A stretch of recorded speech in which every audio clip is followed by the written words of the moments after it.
vlog. Welcome back to the channel. Okay, so today we're going to do something a little bit different. It's not going to be a lifestyle video. It's going to be a how-to video. So I got a new pressure canner by Denali Canning, which I am loving. It is made for my glass top stove. So every other pressure canner out there says on the instructions manual, not made for glass top stoves.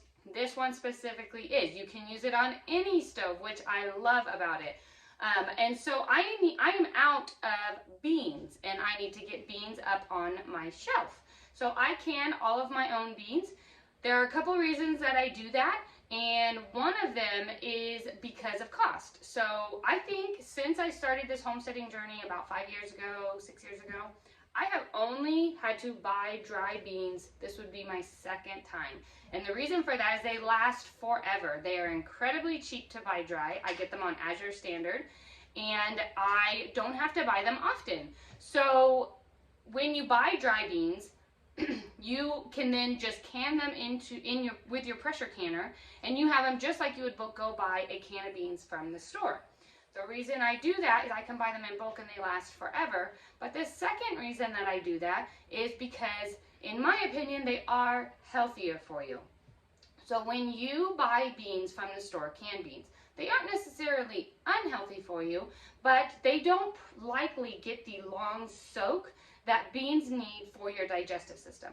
So when you soak your beans for 12 to 24 hours, it breaks down the phytic acid in those beans. And that makes it very easy to digest. And you know, you probably have heard over the course of your lifetime that beans are hard to digest, they make you gassy, any of that. Well, likely that's because the phytic acid has not been broken down. And so when you soak them, which I had a pot here that I have been soaking overnight, for 12 to 24 hours, it breaks that down. Then you go ahead and can it, and they're just as good as the ones that you buy from the store on the shelf in the can. So, but one thing is that beans need to be pressure canned. So you have to have a pressure canner. You cannot water bath can these. And I am going to today use my new Denali Canner pressure canner called the Tanker. And so I'm going to get it out. I'm going to get it on my stovetop, and I'm going to show you the process of how I use it. I do have a video out on how to pressure can black beans. Today I'm canning pinto beans. You can use this same method for any beans, but since I'm using a new canner and the process is slightly different than using my All-American canner, I wanted to do a video out on this. So if anyone is interested or has a glass top stove and needs a different kind of pressure canner to know that it's safe for their stovetop, they will have a video to be able to know how to do it as well. So my beans have been soaking, and we are going to go ahead and get the process started. It's very simple. You need all of your canning supplies.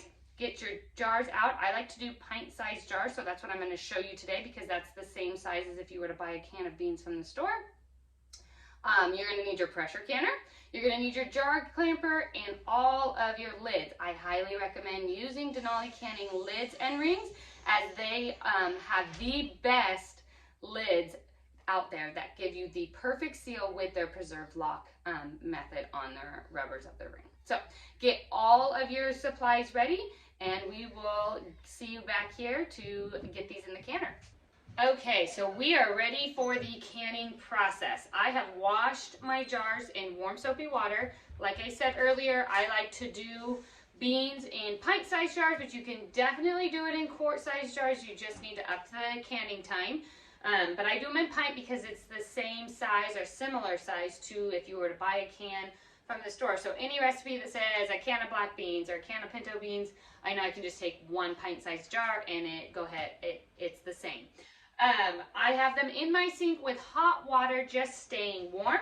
I have filled my Denali Canning pressure canner here with several inches of water. You do not want your jar submerged. You just want enough in it so that during the processing time, it doesn't boil out. I have my weighted gauge already on my lid here. And the reason is because with the Denali Canning pressure canner, you don't need, the venting is automatic. It actually vents here in the handle And so you don't need to have your weighted gauge off and letting it vent or steam for 15 minutes to 10 minutes and putting it on. It's all done for you. Once it's steamed enough, then it seals itself off and starts building pressure. The next step is I have rinsed my beans that have been soaking overnight and filled it with fresh water, just enough to go over it. Now, you can do this a couple different ways. I have a pressure canning cookbook that says you can do it with just straight dry beans. However, I like to soak my beans first for the reasons that I talked about earlier. So what I'm going to do is cook these for about 30 minutes. They are going to be nowhere near done or soft. They're going to finish that process in the canner.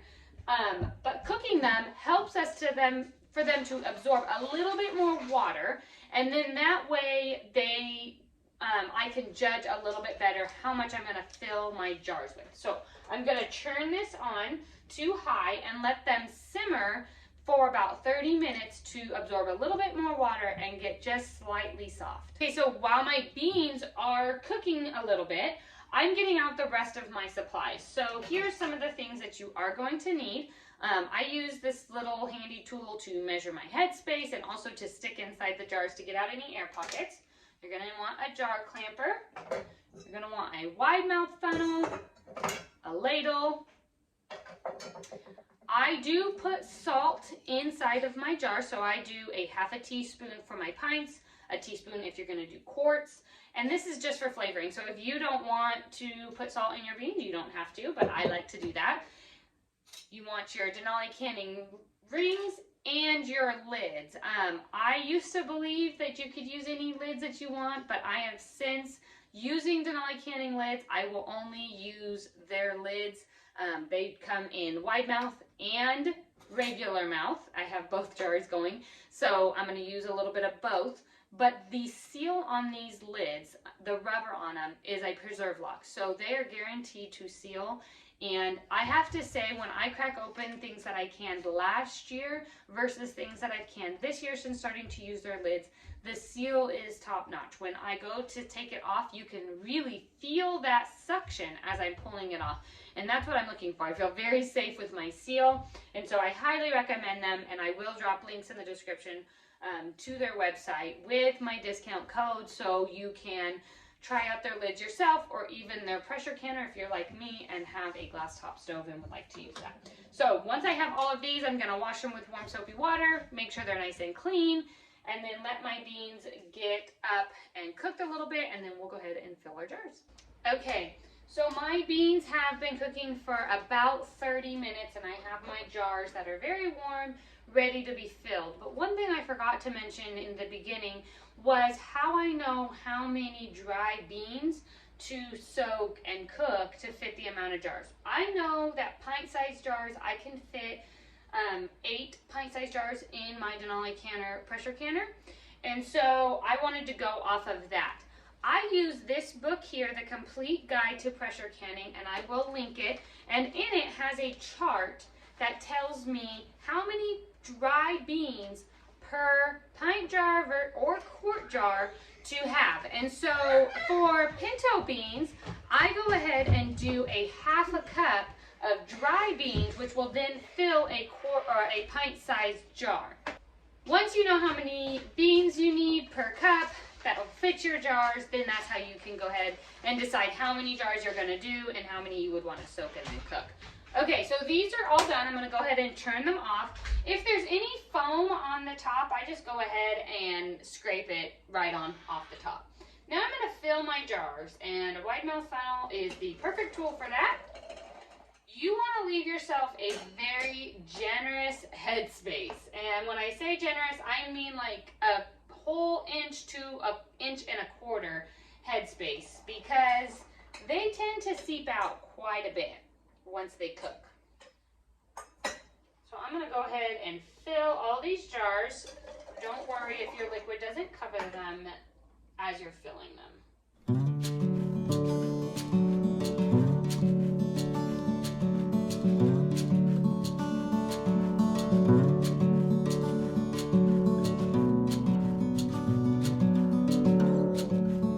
Okay, so now that did just about right. I have 7 pint-sized jars here. Now I'm going to go ahead and take my sea salt, and I am going to just do a half a teaspoon into each of these jars. Like I said earlier, this is just for flavor. If you don't want to put the salt in, you definitely don't have to for the canning process. We like to have our beans just a little salted, and salt is very good for you when you have the right salt. Okay, now I'm going to go ahead and top each of these jars off to make sure that the liquid is just about to the curve here. Like I said, you want to make sure that you have a very good headspace, which is 1 inch to 1.25 inches. These will seep out if you do too much.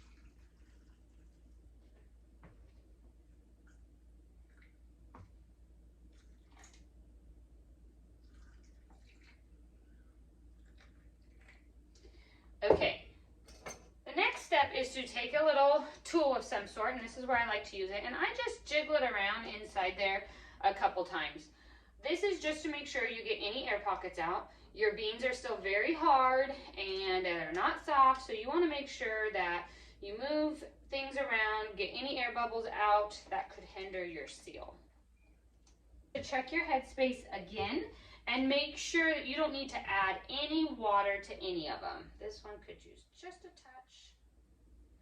And I think we're pretty good. You could also take your tool, and like I said, you want 1 inch to 1.25 inches, and you can test it by holding it and making sure that that's where your headspace is.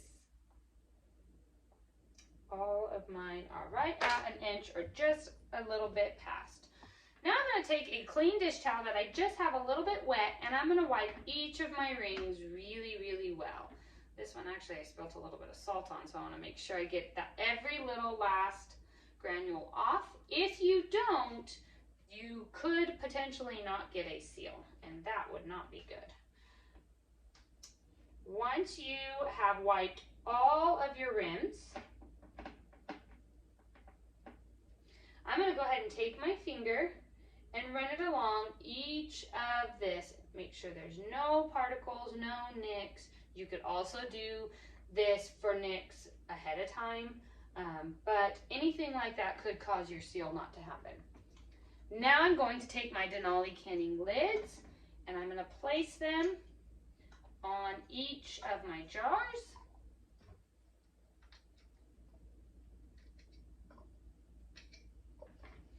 And I'm going to place my rings on. You want to tighten your lids or your rings just a fingertip tight. That means you don't need to crank them down. Just as soon as you hit a little bit of resistance, go ahead and stop. This makes sure that your lids are held on into place during the canning process, but you're able to get them off. Once you have all of your lids and rings on, you're going to go ahead and place them in the canner. Now, I do not have my canner turned on yet. I do have warm water in there. That's what I filled it with, but I don't have my canner on. And this is where it's a little bit different than when you do with a different pressure canner. I'm going to go ahead and stick all of my jars inside my canner. And you want to leave enough space around each of them that they have water that's kind of all the way around. You don't want them touching each other. Your water should be about 1/4 of a way to halfway up the jar. You don't want it to be submerged by no means, but you do want it to be somewhat up. Now I'm going to go ahead and put my lid on, and you just line up where they go and lock it into place. Again, your weighted gauge is already on. You'll see that the vent kind of popped up a little bit, and I'm going to turn my stovetop on to medium high. It's going to vent on its own, close on its own to build up to pressure. So at this point, I don't need to do anything else until I hear my jiggler start to go. I can look at my dial gauge and see that it is up to the right pressure. For my sea level, I want 15 pounds. If you are below sea level, you can find a chart on the internet for canning elevation charts. You would do 10 pounds. It's all up to what your sea level is. And I am going to go ahead and let this go. Once I hear my jiggler start to go, once I see that we're up to 15 pounds, I will start my timer. You want to process pint-sized jars for 75 minutes, and you want to process quart-sized jars for 90 minutes. So they are going to spend quite a bit of time in the canner, but you want to make sure that you don't start your timer until you are up to the right pressure. That amount of time has to be once it's at the right pressure. Okay, there it is, my first jiggle, which tells me that it is up to pressure. And so I'm going to go ahead and start my timer for 75 minutes since I'm using pint jars. Now, one thing that I will do is I will adjust ever so slightly. So you do want this jiggle to be going the entire time, but you don't want it to be going really fast. If it's going really fast, then then you have it too much pressure in there. So I will continue to adjust very, very little at a time. You do not want to raise up the pressure really fast and drop down really fast. You could have the potential for breaking jars, and it's just not good. So I will just listen for this as my timer goes. If I feel that it's going way too fast or too much, then I will adjust it a little bit. But this little jiggle the entire time tells me that it's holding at pressure correctly until my timer goes off. Okay, the timer has gone off, and it's been going for 75 minutes. All I'm going to do at this point is turn my stovetop off. One thing that is different with this pressure canner than my All-American canner is that once it goes all the way down to 0, my dial gauge says 0, I actually don't do anything, like take off the gauge or anything. I just leave it there for at least 20 minutes. So that is what it recommends in the instructions manual. So that's just what I do. They say that you can let it even go longer, whereas with my All-American, they actually encourage you to not let it go too long or it creates like a vacuum seal. This one is at least a minimum of 20 minutes after it's 0. So I just let it hang out and sit for a while, and then I go ahead and open it up. So after it goes down to 0, after the 20 minutes or more, I will get back on here and show you what my final steps are. Okay, it has been well over 20 minutes. I kind of forgot about it, but that's okay. That's the cool thing about this canner is it doesn't really matter. So I'm going to go ahead and just slide it to unlock it and pull off my lid. Now, like they say, 20 minutes is the minimum for it to cool down. The cool thing about this canner is that the longer you wait, it actually does not make a seal. It just opens right on up. So that was really neat. I'm going to go ahead and very gently take out my jars and place them here on a very clean dish towel that I have not used. Now, just like any other canning project, you are going to let these jars cool down completely before you do anything else. So you want them to sit on your kitchen towel undisturbed before you do anything else with them for at least 12 to 24 hours. So I usually just let them sit overnight. Once they are completely cool, what you will do is go ahead and take your rings off. Well, first you'll check your seals, then you will take your rings off, wipe the jars down until they are nice and clean, and then you will label them with the contents and the date and put them on your shelf. I say this with every canning video. I do not store my jars with the rings on them. The rings' sole purpose is to just hold your lid into place during the canning process.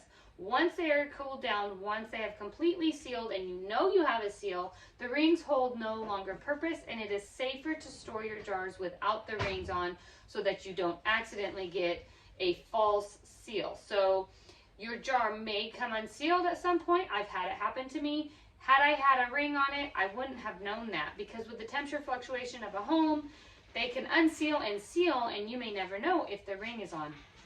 When you don't store them with the ring on, you will know if it comes unsealed, because there is no way for it to reseal itself without that ring. So these are going to cool completely, and then I am going to get them on my shelf to be able to use them whenever I want. I hope this was helpful for you. Check out the description, and I have a link here for this specific canner. Right now, it is 20% off.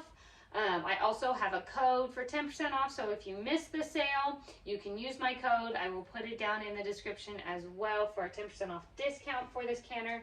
I love it. I love that it's safe to use on my glass top. I love the simplicity of it, and how easy it is to use. I have had no issues with it, and I highly recommend the Denali Canning Pressure Canner called the Tanker.